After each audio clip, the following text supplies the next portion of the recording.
There's a field outside Clarksdale, Mississippi, on what used to be the Hobson Plantation, where the rows still run the same direction they did in October of 1944.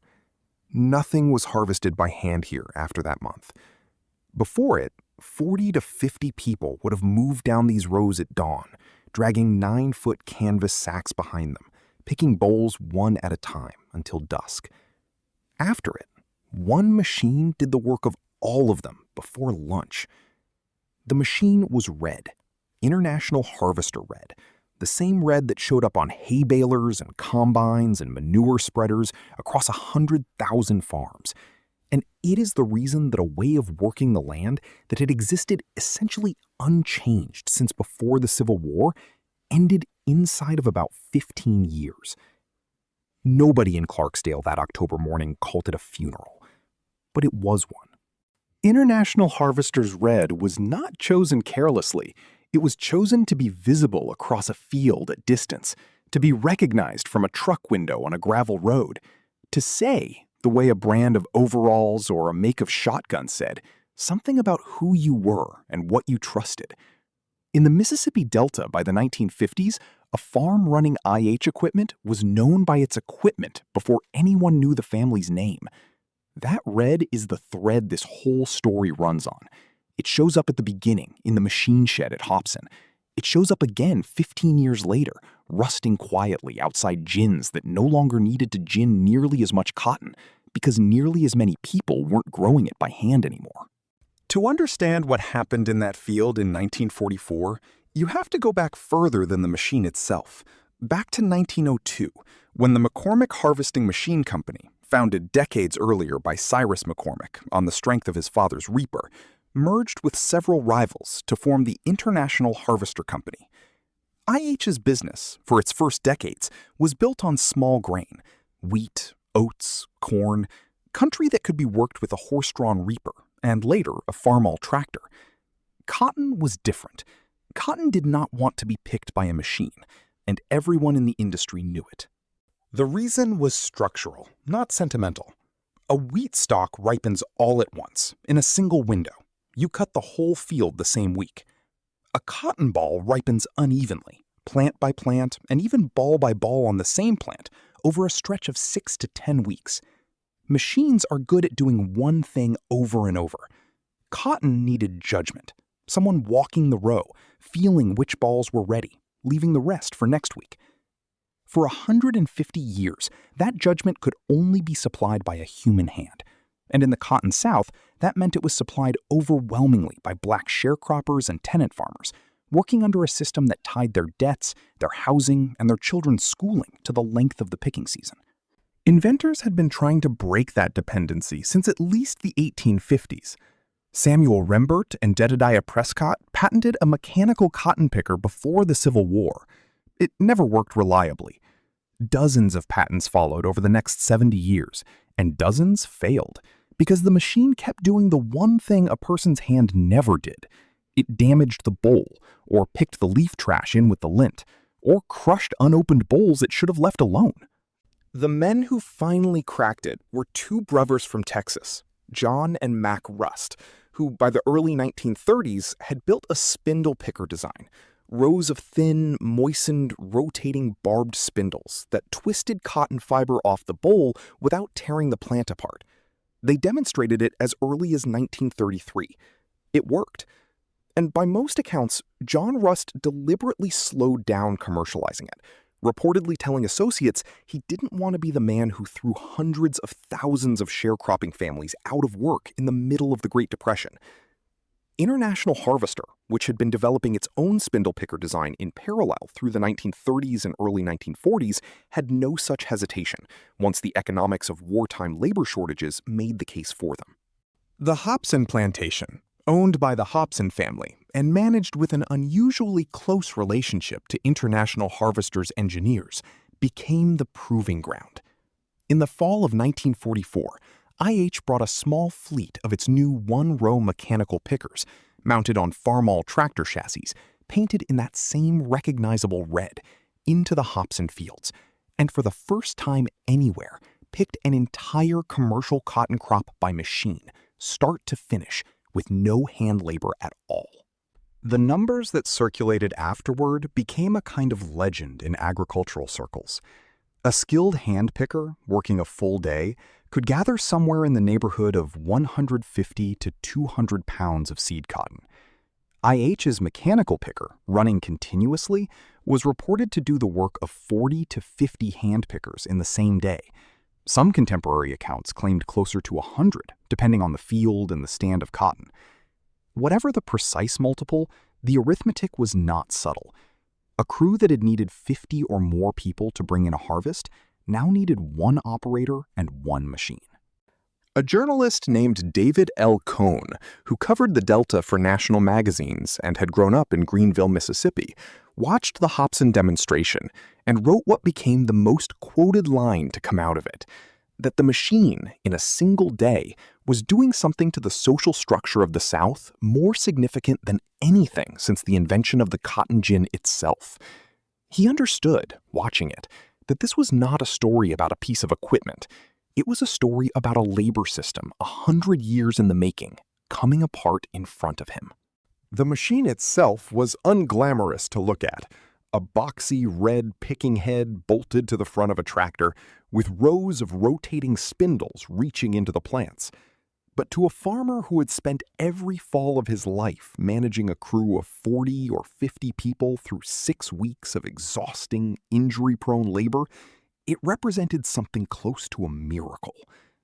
IH would go on to refine the design through the late 1940s and 1950s, eventually producing 2-row and then higher-capacity self-propelled pickers that could work through several bales a day at a machine cost that ran into the thousands of dollars, a price a large plantation could recover in 2 or 3 seasons of labor savings, and a price a small tenant farmer could never hope to afford at all.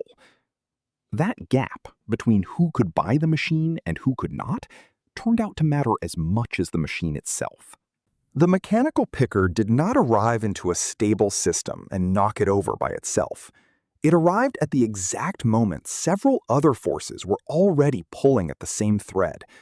Wartime and post-war labor shortages, as young men left farms for factories and military service, had already made hand-picking crews harder to assemble. Federal agricultural policy in the post-war decades increasingly rewarded consolidation. Larger farms, fewer farms, more capital equipment per acre, over the small tenant plots that had defined the Delta for generations. And synthetic fibers, especially nylon and polyester entering the textile market through the 1950s, were quietly eating into cotton's share of the market that all this labor had been feeding in the first place. The consequence, especially across the Mississippi Delta, was one of the largest and least discussed migrations in American history. Historians studying the period have estimated that mechanization displaced hundreds of thousands of sharecropping and tenant families across the Cotton South between the late 1940s and the mid-1960s. Families who had no equity in land, no ownership stake in the machines replacing them, and in many cases, no remaining role in an economy that had organized itself around their labor for a century. Many of those families joined the broader wave of the Great Migration north to Chicago, Detroit, and St. Louis, looking for factory work that was itself becoming harder to find. By 1970, the hand-picked cotton crew that had defined the Delta harvest for a century had all but disappeared. Machines were doing essentially all of it. There is a line in the agricultural census data from those years that historians still return to. In 1949, roughly 7 out of 10 bales of cotton in the United States were picked by hand. By 1969, it was fewer than 1 in 10. The date that number crossed 50% is not what most people assume. It happened faster and earlier than the story usually gets told. International Harvester itself did not fail because of the cotton picker. Quite the opposite. It was one of the company's genuine engineering triumphs, and its Memphis Works plant, opened specifically to build cotton harvesting equipment for the Delta market, ran for decades supplying pickers to a region that increasingly could not do without them. IH as a whole would falter later, for different reasons entirely: a brutal 1979-80 strike, crushing debt, and the same early 1980s farm crisis that gutted so many of its competitors, before its agricultural equipment lines were sold off to Case in 1985, ending the International Harvester name on tractors and pickers alike after more than 80 years. But the deeper aftermath of the cotton picker isn't really a story about a factory closing.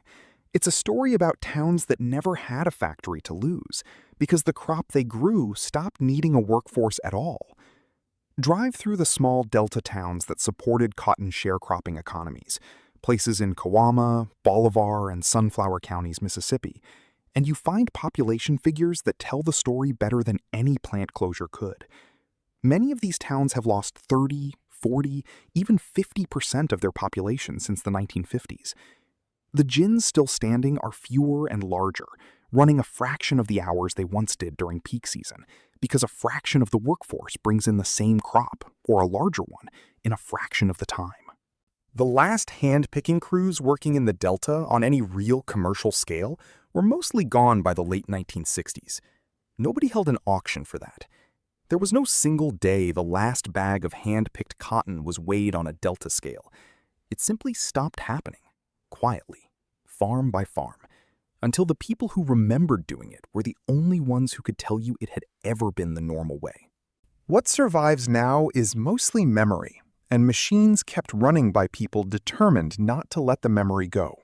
Antique tractor and implement shows across Mississippi, Arkansas, and the Missouri Boot Heel still bring out restored one-row and two-row mechanical pickers, IH red, repainted and polished, running slow demonstration passes through a few rows of cotton planted specifically so a crowd can watch spindles do what a hand used to do. Agricultural museums in the Delta Center for Culture and Learning at Delta State University among them, hold oral histories from people who picked cotton by hand before the machines came, and from the handful of people still living who worked at Hobson or watched that 1944 demonstration as children. Somewhere in the Delta this fall, an old man will start up a Farmall-mounted picker he has kept running for 60 years, not because he needs the cotton, but because his father ran one just like it, and because when the spindles start turning, it is, for a few minutes, 1948 again. The knowledge of how to time that machine, how to keep its spindles moist and turning evenly, lives now almost entirely in people like him, and in a shrinking number of machines that, against the odds, refuse to quit. The mechanical cotton picker is usually told as a triumph of American engineering, and in a narrow sense it was. 150 years of failed patents finally solved by two men from Texas and a company willing to build what they'd solved. But the truer story sitting underneath it is that machines don't just replace labor.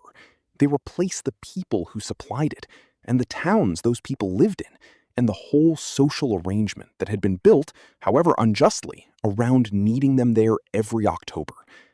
The red picker that rolled through the Hobson fields in 1944 did the work of 50 people in a day. What it could not do was tell you where these 50 people, or their children, were supposed to go next. That is the part of this story that does not fit neatly into a machine's specifications. That is the real harvest this machine brought in. Not just the cotton, but the end of a way an entire region had organized its life around bringing it in. If your grandfather picked cotton by hand, or ran one of these machines when they were new, the next story is one you'll want to hear. It's about the brand whose color disappeared from Corn Belt fields almost as fast as this one disappeared from the Delta.